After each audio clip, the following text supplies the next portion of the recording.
Greetings, ladies and gentlemen. Today is May 1st. Travis Bazzana is up in the show. Phillies fire Rob Thomson. Let's talk about it.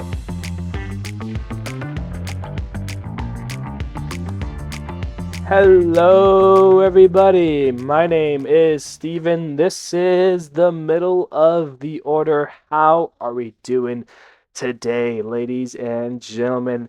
I am quite surprised. We have a bit of a more tamer episode than we've had the last couple of days, last couple of weeks even.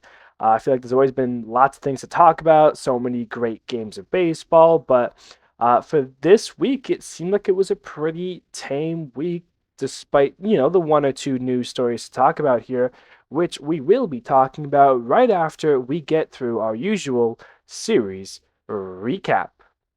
Leading us off, we have the Astros and the Oilers. Pete Alonso clobbers his fourth O's homer, leading them to a 5-3 victory. And then with rain on Wednesday, it set up a doubleheader on Thursday, where Baltimore started by hitting two grand slams in the game. Adley hits the first.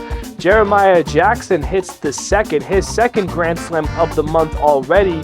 Baltimore wins it 10-3, and then the Astros return the favor with high-scoring game as Cam Smith and Jordan Alvarez both homer for the Astros. The Astros score 5 in the first inning, add on with 4 in the fourth to win it 11-5. O's take 2 of 3. Red Sox and Blue Jays now. Carlos Narvaez hits his second home run as Rangers Suarez shoves for 8 scoreless, leading Boston to a 5-0 victory. Then for Game 2, welcome back Trey Savage, making his season debut after dominating in the postseason last year, and he puts up zeros in his first start. The Blue Jays blank the Red Sox. They win it 3-0 the final. And in the match, Ernie Clement gets on the board, his first homer of the season. Brandon Valenzuela hits his second, and with George Springer back and healthy, he drives in an RBI on the very first pitch he sees. Blue Jays win it 8-1 and take 2 of 3 from Boston. Rays and Guardians. The Rays rally down from 3 as Jonathan Aranda hits his 7th homer of the season, helping for the comeback of 3-2 the final. Only a 1-run game in this one, and that 1 run was on a Jonathan Aranda single. Nick Martinez goes 7 scoreless. The Rays win it 1-0, and in the last game, Chase DeLauder picks up a 2 RBI single while Gavin Williams shoves. It's 3-1 Guardians. They avoid the sweep to the Rays, who take 2 of 3. Mariners and Twins now. Cody Clemens hits a 3-run homer in this game. Byron Buxton clobbers his 6th of the year, leading the Twins to an 11-4 victory. Mariners get their get-backs, though, after Buxton homers again in Game 2. The Mariners score in each of the last 4 innings, including a Josh Naylor home run, leading them to a 7-1 victory. And in that road match, J.P. Crawford, he hits a homer. The Mariners come back in the 9th, scoring 3 runs to tie and take the lead. They win it 5-3 and take 2 of 3 from the Twins. Angels and White Sox. White Sox come back from down 4. They put up 7 runs in the 7th to take the lead, including Munetaka Murakami's 12th homer of the year and Miguel Vargas' 6th. 8-7 White Sox the final. Colson Montgomery picks up his 8th homer on the season, while Drew Romo hits his first and second career home runs on the same game as the White Sox put up 3 on Soriano, who's been one of the best pitchers all year, and hands him his first out of the season. White Sox take it 5-2. And in the last game, Trout with his 10th home run on the season. Vaughn Grissom hits his first of the year. Sam Antonacci ties the game up for the Angels in the 9th with an RBI triple, but it just delays the inevitable in the 10th inning.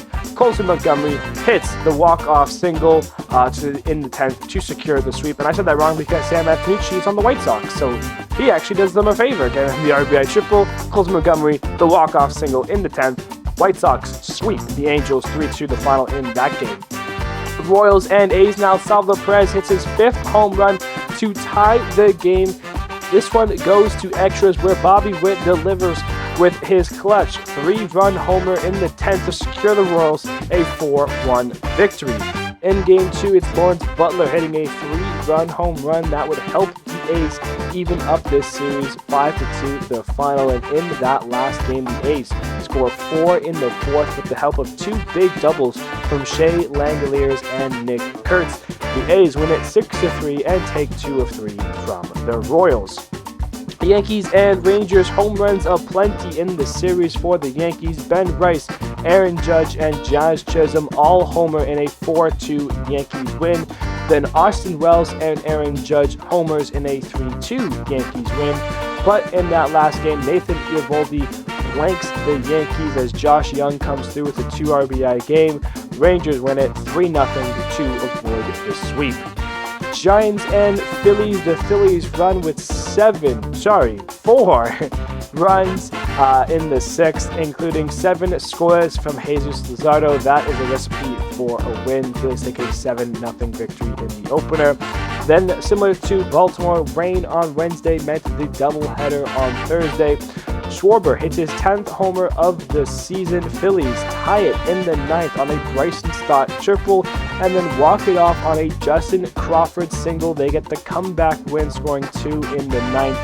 3-2 Phillies, the final, but you can't celebrate too crazy because there's another game to play. Trey Turner homer, Schwarber homers again. In this day, he picked up his 350th career home run. The Phillies would once again tie it in the ninth. This one actually went to extras though, where in the 10th, Alec Boehm hits the walk-off sac fly as the Phillies secure the sweep over the Giants and become the first team since 2004 to have 2 walk-off wins on the same day. Pretty crazy stat. They win it 6-5 in 10. Nationals and Mets. Now the Mets put up one of their biggest innings of the season, scoring 7 runs in the fourth. And again, with both Bo Bichette and Juan Soto homered in as they take an 8-0 victory. But then the Nats return the favor in Game 2. Seeing the Mets put up 7 in the fourth, they proceeded to score 7 runs in the fourth. Brady House hitting a grand slam to help that out. Curtis Mead also homers in this game. It's a bloodbath, 14-2. The Nationals eating up the series. And then in the last game, the Nats are down 1, but they pick up C.J. Abrams, a 2-run homer in the 8th. Nats take the lead, and eventually the game and series, they win it 5-4, taking 2 of 3 from the Mets. Not happy Met fans. Tigers and Braves now. Ozzie Albies, he would homer to help secure the win. A 2-run shot leads the Braves to a 5-2 victory.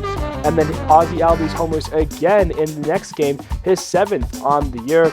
Riley Green would homer to give the Tigers the lead, his 4th of the year. But down 1, Matt Olson blasts a 2-run walk-off home run. The Braves come back to defeat the Tigers once again, 4-3 the final. But in the last game, it would be the Tigers who come back. They score 2 in the 8th to take the lead, add 2 more in the 9th to get some insurance and avoid the sweep as the Tigers win it 5-2 the final. Cardinals and Pirates now, they play a 4-game set where in Pittsburgh it was all St. Louis. The Cardinals come back with 4 runs in the 9th. Pedro Pajes and J.J. Weatherholt both homer as the Cardinals win it 4-2. Then in the next game, it's Nolan Gorman and Victor Scott II who both homer for the Cardinals. For Scott, it's his first of the year. The Cardinals put up crooked numbers in 5 of the 9 innings. They end up winning it 11-7. Then in the third game, Alec Burleson hits his 4th home run as the Cardinals continue the dominance in this series. They end up with a close one, 5-4 the final. And in that last game, J.J. Weatherholt and Jordan Walker both homer off Paul Skeens in the first inning, and you could just tell that's a recipe for not good. Burleson and Walker both picked up 3 RBIs in the game as the Cardinals finish off a 4-game sweep of the Pirates. How do you like that, Cardinals fans? Good God. Rockies and Reds now. Spencer Steer hits his 5th homer of the season. Elly De La Cruz with his 10th homer. Reds take a 7-2 victory. Then in Game 2, it's Rockies time as Hunter Goodman hits a 2-homer game. Got 2 big flies. The Rockies added 5 in the 9th to blow this one open even more, leading them to a 13-2 victory. And in that rematch, it's Nathaniel Lowe and TJ Friedel who both homer. That helps the Reds secure the series win, 6-4 the final in that one. D-backs and Brewers now. Sal Frelick picks up his second homer of the year as the Brewers score 8 runs in the 6th alone, leading them to a 13-2 victory. Then in Game 2, it's Adrian Del Castillo, it's Nolan Arenado, it's Ketel Marte, and it's Corbin Carroll. 4 Diamondback home runs lead them to a 6-2 victory. And in that last game, Sal Frelick once again homers in this series. How about William Contreras going 4 for 4 with 4 RBIs as well as a home run in this one? Brewers win it 13-1, take 2 of 3 from Arizona. Cubs and Padres now. Moises Ballesteros hits his first career grand slam to get the Cubs up, but the Padres score 6 unanswered with the help from a Gavin Sheets home run as the Padres nail the comeback win, beating the Cubs 9-7. Then in Game 2, PCA stamps this game a 3-run homer, finishes off a 4-run 7th that saw the Cubs turn a 1-run lead into a 5-run lead. The Cubs win it 8-3. And in that road match, Pete Crow Armstrong, another home run for the Cubs. Miguel Andujar and Nick Castellanos both hitting their first homers of the year and first homers with the Padres. But as this game got to the end stages, Matt Shaw hits a home run for the Cubs. That ends up being the difference in this game. The Cubs win it 5-4 and take 2 of 3 from the Padres. And last but not least, we have the Marlins and the Dodgers. Shout out the Dodgers for an impressive comeback win in Game 1. They scored 3 runs in the 9th as Kyle Tucker delivers with a 2-run walk-off single as the Dodgers go from 4-2 and end up winning it 5-4 in the 9th. But the Marlins would show pace in the next 2 games. Stowers and Casey each with an RBI in the game.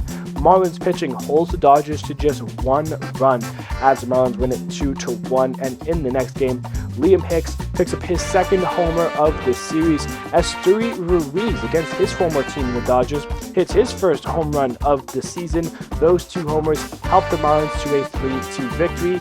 The Miami Marlins taking 2 of 3 in LA from the Dodgers, the first time they've done that since 2018. Pretty wild stuff, ladies and gentlemen. That's your series recap.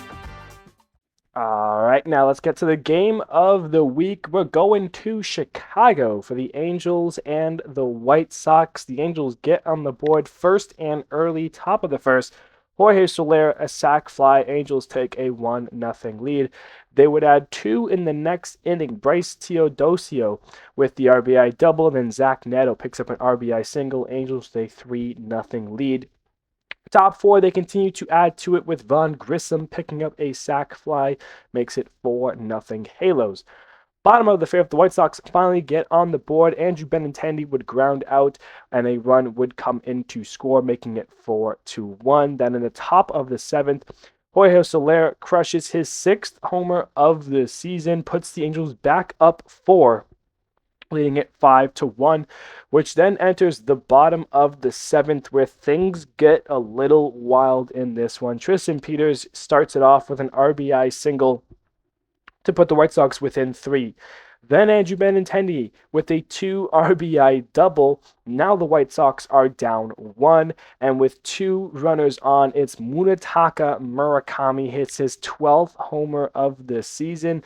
It's a 3-run shot that flips the script from the White Sox being down 1 to them being up 2 with a 7-5 lead. And if it wasn't done there, Miguel Vargas goes right after him. They go back to back. His 6th homer of the season makes it 8-5 as the White Sox score 7 runs in the inning.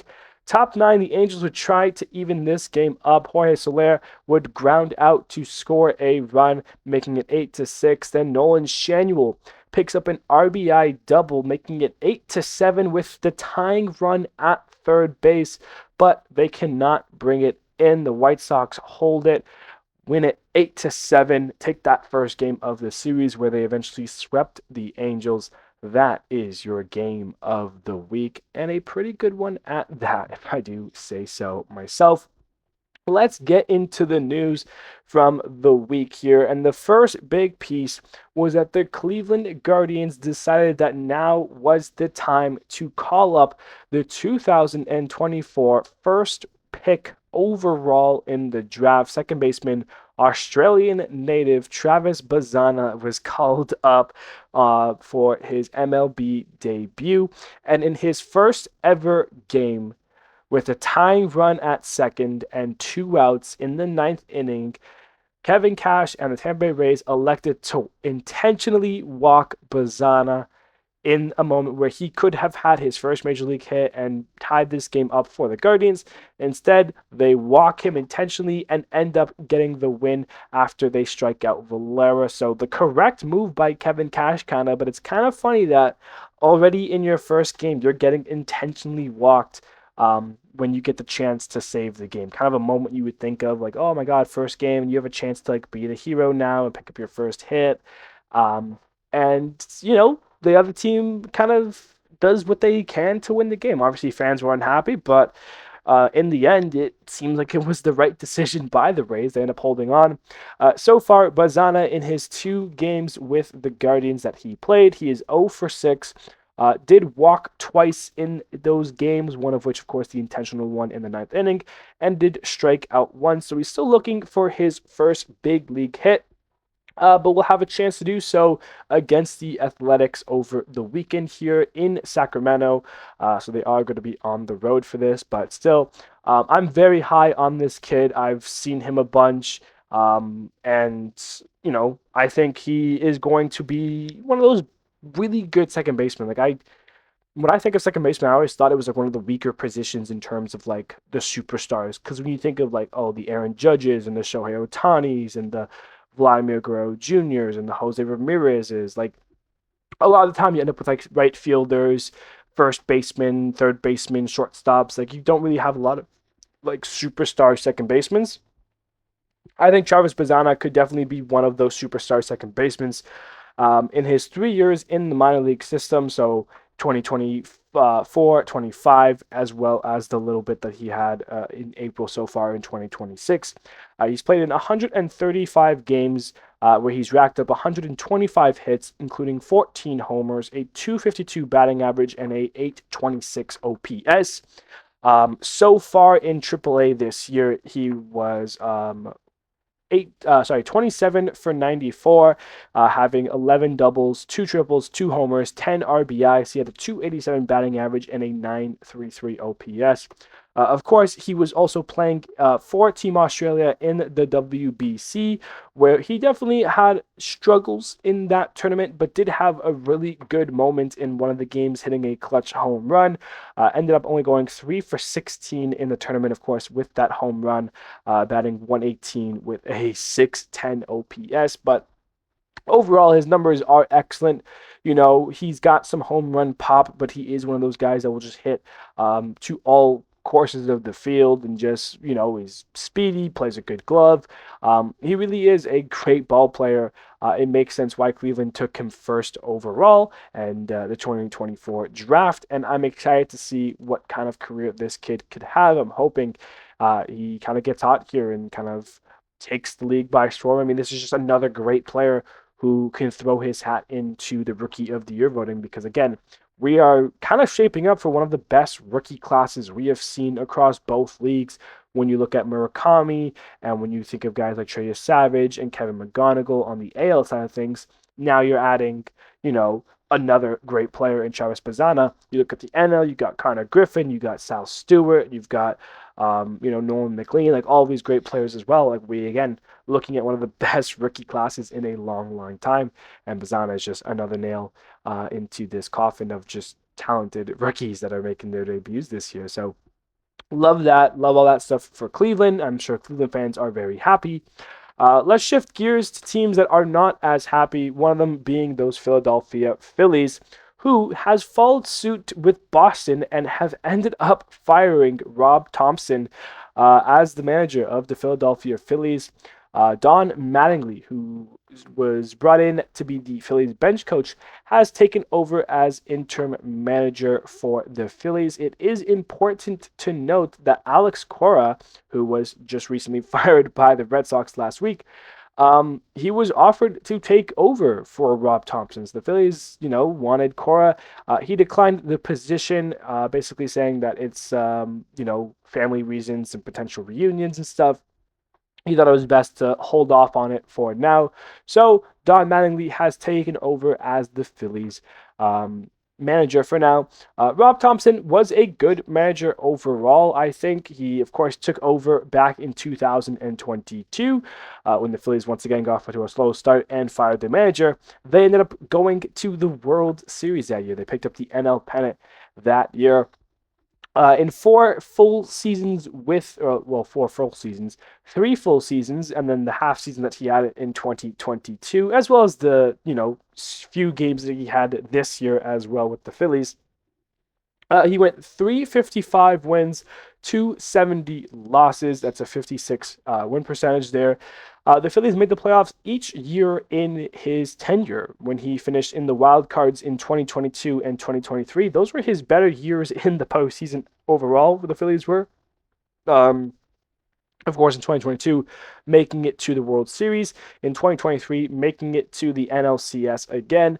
But in 2024 and 2025, those are the 2 years the Phillies won the division, getting buys into the divisional series. And both years ended up going and getting knocked out in the DSs in those back-to-back seasons, only winning one game each year in those playoffs.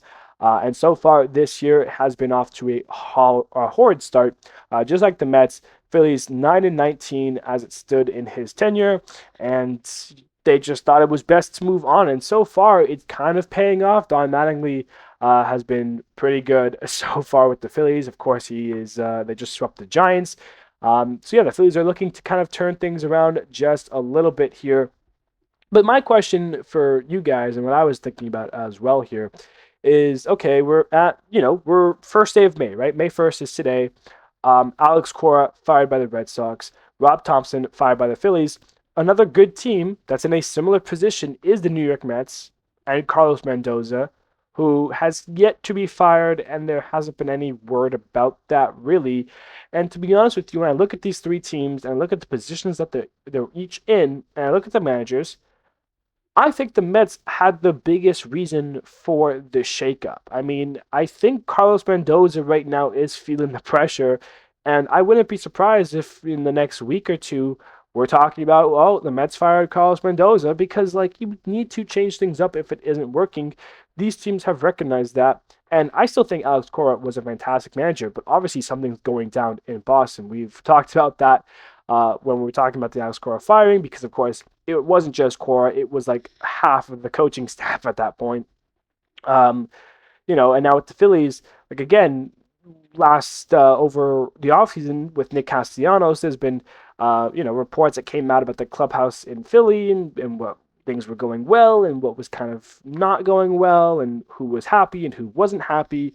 So you could tell that there were things like other issues. For the Mets, you got to wonder like what else is going wrong here, because obviously it's not just, oh, we're not playing well. There's got to be some internal clubhouse things that are not really working out right now. So I wouldn't be surprised if Carlos Mendoza is next on this line of firing managers here. But again, Rob Thomson is still a good manager. I think Alex Cora is a great manager. I think both these guys can easily find jobs in MLB, again. So we'll see how that goes, whether Alex Cora just joins the Phillies and Rob Thomson joins the Red Sox. I doubt it. That's not going to happen. But, both of them are highly respected in the league and as managers. So I assume both will be fine at some point or another, but for Carlos Mendoza right now, I would say it is getting a little hot for him as the Phillies let go once again of Rob Thomson, if you missed what I was saying earlier. But anyways, that kind of wraps up the news. Like I said, it was kind of a more tame week of baseball so far, which, hey, I'll take it as we get into the month of May here. Let's get into our injury updates. The Red Sox took the biggest hit. They are losing Garrett Crochet on the 15-day IL with shoulder inflammation. Blue Jays lose another player, Max Scherzer, now on the 15-day IL with forearm tendonitis. Yankees, Giancarlo Stanton lands on a 10-day IL with a strained calf. Angel Zerpa, 15-day IL for him with forearm tightness. The Mets lose Kodai Senga on the 15-day IL with back inflammation. They also lose Luis Robert Jr. on the 10-day IL with lumbar spine disc herniation for him. Pete Fairbanks on the 15-day IL for the Marlins with nerve irritation. The Tigers lose Casey Mize and Javi Baez. Mize on the 15-day IL, Baez on the 10-day IL. Casey Mize has a strained groin, while Javi Baez has a sprained ankle. And the last thing to note here, Jonathan India, who I mentioned landed on the 10-day IL, I think last episode or 2 episodes ago. It has now been announced that he is out for the season for the Royals after undergoing labral repair surgery. So he is shut down, and the Royals will have to pivot out of India in their plans for this season. So a bit of a loss there for the Kansas City Royals. As we look now to our outstanding performances from the week here, and there was some good ones. Starting off with one of the best ones, Ranger Suarez, 8 dominant innings with only 1 hit, no runs, a walk, while striking out 10. I was actually at this game, and it was a hard watch, but he was on it. Max Fried, 6 innings, 4 hits, no runs, 2 walks, and 5 Ks. Nick Martinez, 7 innings, 3 hits, no runs, 1 walk, and 4 Ks. And then Cam Schlittler, 6 innings, 3 hits, no runs, 2 walks, and 8 Ks. So far we have 2 Yankees, a Ray, and a Red Sox. The AL East showing up here on the outstanding performances. But how about Jesus Luzardo as well? 7 innings, 2 hits, no runs, no walks, while striking out 8. Clay Holmes, 6 innings, 3 hits, no runs, a walk, and 6 Ks. Gavin Williams shoved 7 2/3, 5 hits, no runs, and no walks while punching out 9. You got Taj Bradley in here, 7 innings, 4 hits, 2 earned runs, 2 walks, and 7 Ks. Luis Severino, 7 innings, 4 hits, 1 run, 2 walks, and 8 Ks. Nathan Eovaldi was great against the Yankees, 7 innings, 4 hits, no runs, a walk, and 7 Ks. And then lastly, Chris Bassett, 6 2/3, 7 hits, a run, a walk, and 7 Ks. And there's your Baltimore Orioles, 4 out of the 5 teams in the AL East showing up here on the outstanding performances. Some even showing up more than once. We move on now, though, to our stat leaderboard. Who now leads the league in numbers? Well, we have a new average leader in Ildemaro Vargas. He's been on a great start to the year. Now has a 378 average and leads the league. Yordan Alvarez still been one of the best players and probably the player of the month with 42 hits. He also is tied for the league in home runs with Munetaka Murakami and Aaron Judge, the 3 of them each with 12 homers on the year. Sal Stewart, right now the favorite, I would say, for the NL Rookie of the Year. He has 29 RBIs and leads the league. Drake Baldwin and James Wood lead the league in runs, both of them with 30. Nick Kurtz has walked 33 times already, and I think he tied/broke a record that Barry Bonds had of how many games in a row he had with at least 1 walk. So that's pretty big for Nick Kurtz here whenever you get to tie such a guy as Barry Bonds. Nazman Nunez now leads in stolen bases with the Nats. He's got 14 bases on the year. Yordan Alvarez still leads in OPS, 1.199.